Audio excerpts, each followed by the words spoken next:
What is going on, Ive Warriors? So today we are going to look at a person who stated how they lost face fat.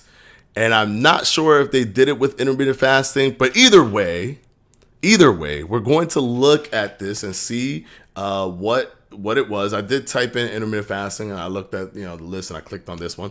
But spot reduction is a pet peeve of mine when people talk about it. So I want to take a look at this and see. I did turn off the music because I had a lot of issues 2 videos ago with music, and I don't want to deal with that. So we turned off the music, but we're going to look at what is being said in these title screens here. So how I lost face fat. Let's go ahead and play this. So she is showing us her face, I guess, before, and then this is her face now. I stopped restrictive diets. So she's not doing restrictive diets. I started doing intermittent fasting. Okay, so she applied to intermittent fasting. The WeFast app is best for me. So she uses WeFast. I never actually heard of WeFast. I've heard of Zero, but WeFast, I never heard of that one. But there's so many out there. So let's see. WeFast. So there's a community. And so that was it. Was that it? Okay, so I guess that was it. 17 minutes. All right, here's the thing. She focused on telling people how she lost face fat, right? But really, it's not that she lost face fat. It's just that she lost fat, period. She just lost fat overall. Here's the thing. You can't actually spot reduce body fat.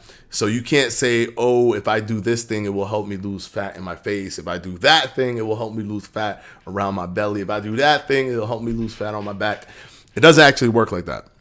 You can't spot reduce body fat. But one thing that we do know about fat is that we have the adipocytes, which is the fat cells that house the triglycerides, the fatty acids, which expand, and there's so many of them expanding, which is what causes the subcutaneous fat that you see, and even the visceral fat that's below the abdominal wall. But the ones under the skin, the ones that people visually care about and they can touch and squeeze, that fat, which is below the skin, that fat is built off of a bunch of adipocytes, and they are different. They have different receptors. There's one that has there's beta adipocyte cells, and there's alpha adipocyte cells.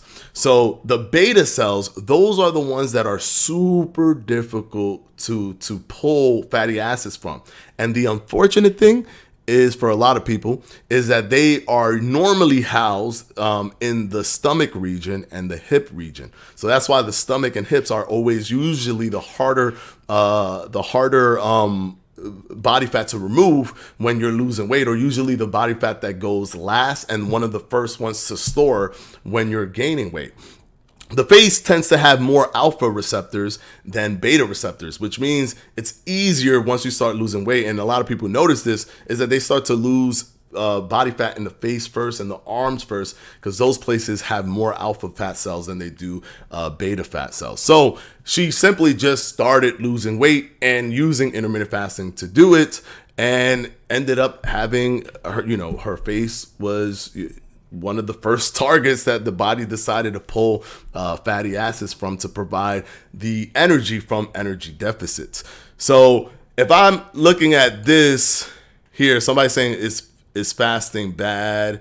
There's been many studies done, and if bare minimum, if there's elements of fasting that are beneficial. That, for example, the way it burns body fat, simply because it replaces glucose with ketones, and you need fatty acids to do that. So it helps partition more calories towards your body fat. But bare minimum, they've shown equal success, equal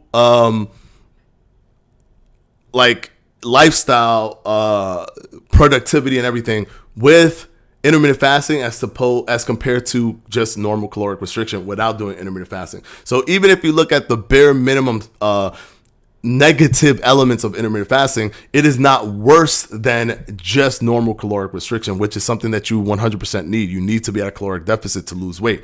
There is no world where you are not in a caloric deficit and you will lose weight. There's just no world where that happens. So No, intermittent fasting is not bad. Intermittent fasting is simply a choice. And she chose to use intermittent fasting. It was a better lifestyle choice for her because she was doing restrictive eating, or what she felt was restrictive eating. Now she feels like she doesn't restrict as much, but because she creates a shorter eating window, she's creating a caloric deficit overall, and it's allowing her to reach her weight loss goals.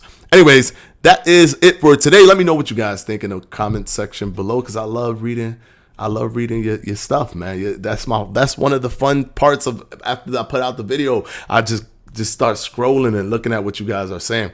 So anyways, until the next one, guys, peace out. Hope you enjoyed the video.